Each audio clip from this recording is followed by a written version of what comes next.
Welcome to a deep dive into the history and evolution of the world's most powerful military alliance, the North Atlantic Treaty Organization. What began as a bulwark against one superpower has transformed into a global security behemoth, and the story of its expansion, including a stunning moment when Russia itself sought membership, is a critical chapter in modern history. The story begins in the aftermath of the Second World War. By March 1954, the geopolitical map of Europe was starkly divided. To the east lay the communist nations, dominated by the Soviet Union. To the west were the capitalist countries, led by the wealthiest state on earth, the United States of America.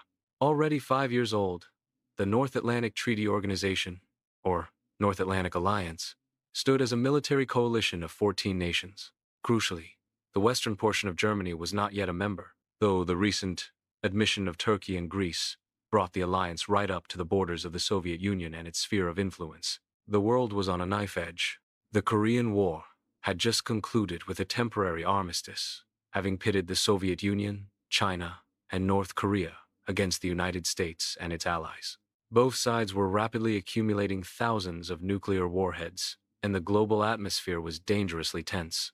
It was into this volatile environment that the Soviet leadership, in March 1954, made a truly unexpected offer. The Soviet government openly proposed to the governments of France, the United Kingdom, and the United States a joint all-European collective security treaty.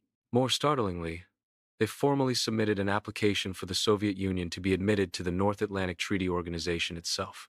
The Soviet Union essentially challenged the alliance's stated purpose.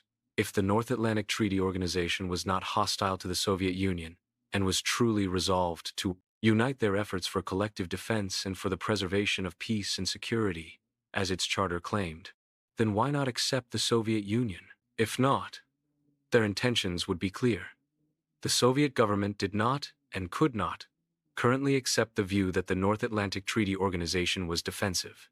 However, the Soviet government suggested the organization could lose its aggressive nature if all the great powers that were part of the anti-Hitler coalition became members. This extraordinary overture was, predictably, rejected. Shortly thereafter, the North Atlantic Treaty Organization admitted West Germany. In direct response, the Soviet Union immediately created its own military bloc, the Warsaw Treaty Organization. The systems were now locked in formal opposition, leading to crises like the 1961 Berlin Wall and the 1962 Cuban Missile Crisis, where the world nearly faced a nuclear war. It was clear that the Soviet Union could not join the North Atlantic Treaty Organization because the alliance was created in 1949 specifically to counter the communist threat.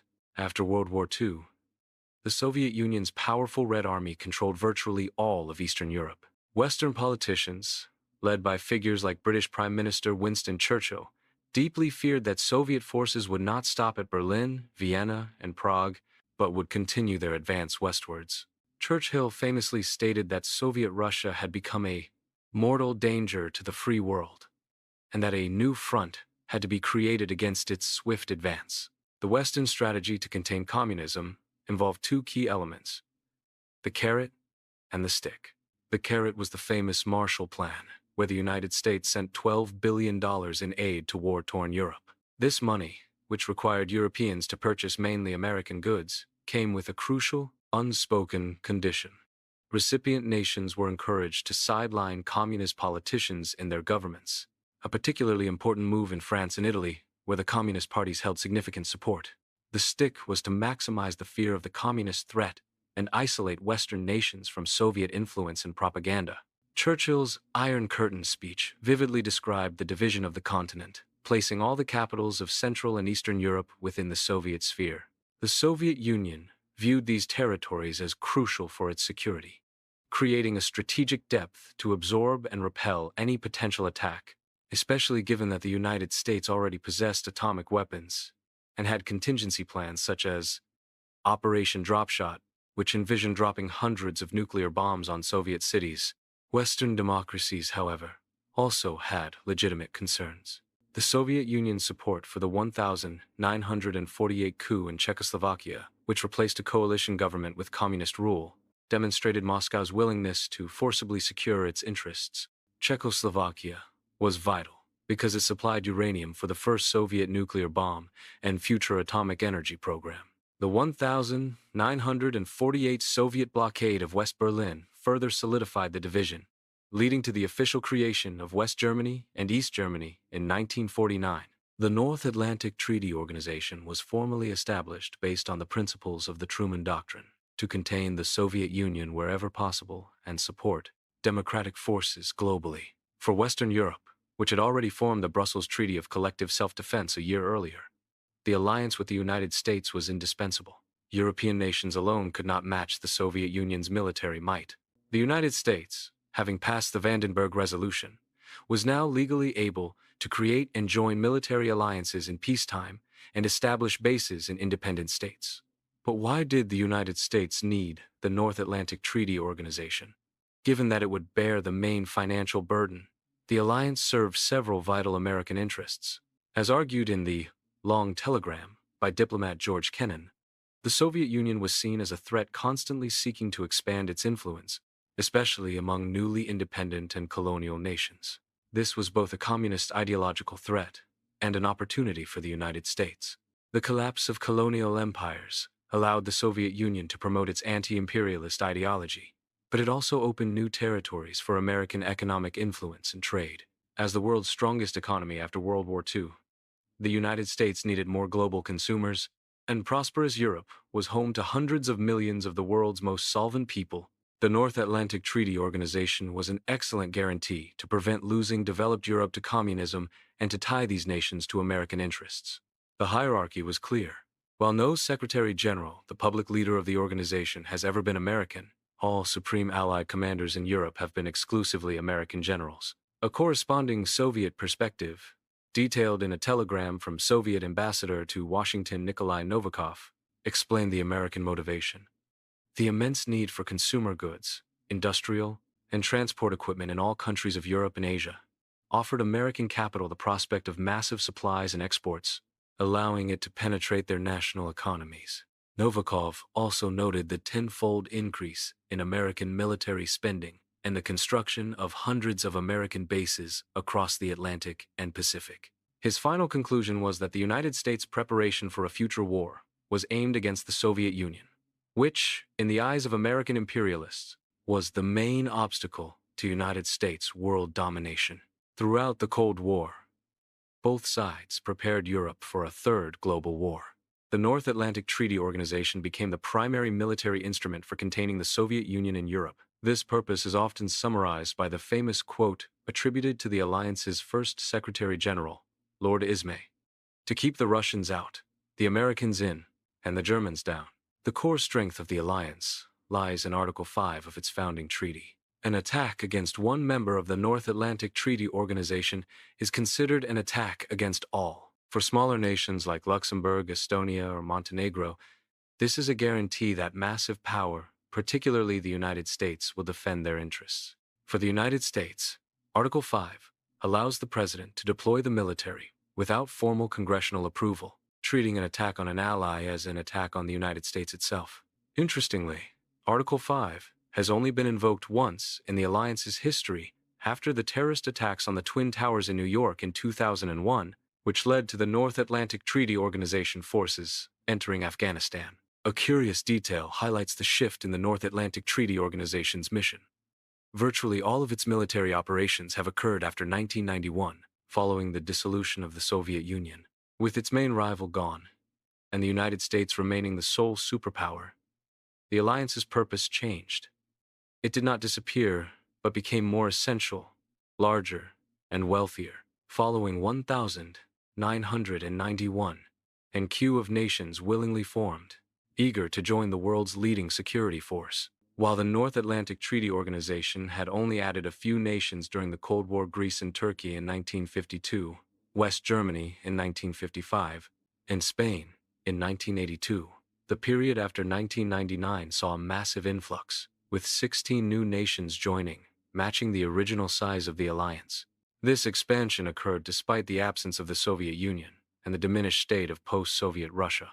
The key question of this era is about the promise allegedly made not to expand 1 inch to the east. This phrase is a genuine quote from United States Secretary of State James Baker, spoken in 1990 during documented negotiations with Soviet leader Mikhail Gorbachev. Baker stated, "If we maintain a presence in Germany, which is already part of the North Atlantic Treaty Organization, the jurisdiction of the North Atlantic Treaty Organization will not be extended 1 inch to the east." The context was the imminent reunification of Germany. The Soviet Union had close to 380,000 soldiers in East Germany and needed to negotiate the withdrawal.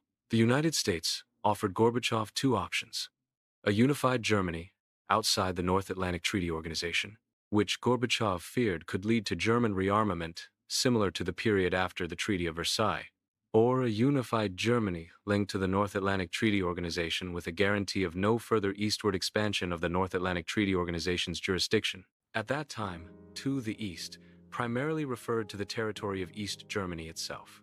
The Warsaw Treaty Organization still formally existed, including Poland, Czechoslovakia, Hungary, Romania, and Bulgaria, and no one knew it would dissolve in July 1991. Thus, the guarantee was seen as applying only to East Germany, where Soviet and until 1994, Russian troops were stationed. Gorbachev himself confirmed this interpretation in a 2014 interview, stating that the issue of eastward expansion had not even been formally raised since the Warsaw Pact still existed. However, others, like West German Vice-Chancellor Hans-Dietrich Genscher, made broader statements in the same month, saying that the intent was not to expand the defense area to the east. And this does not only apply to the German Democratic Republic, but this applies quite generally. Ultimately, the issue came down to what was written on paper. The treaty on the final settlement with respect to Germany, signed in Moscow on the 12th of September 1990, the 2+4 Treaty, guaranteed that foreign forces and nuclear weapons would not be stationed in the eastern part of Germany, a condition still upheld today. However, the treaty contained no mention of restricting the North Atlantic Treaty Organization's expansion.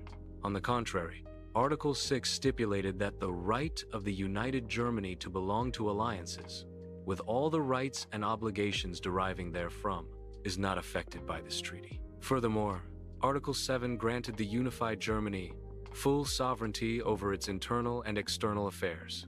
Thus, the failure to formally secure the non-expansion guarantee in the official document meant that the nations of Central and Eastern Europe were free to join the alliance. Following the collapse of the Warsaw Treaty Organization and the Soviet Union, newly independent nations prioritized economic survival, but by 1993, key statements emerged.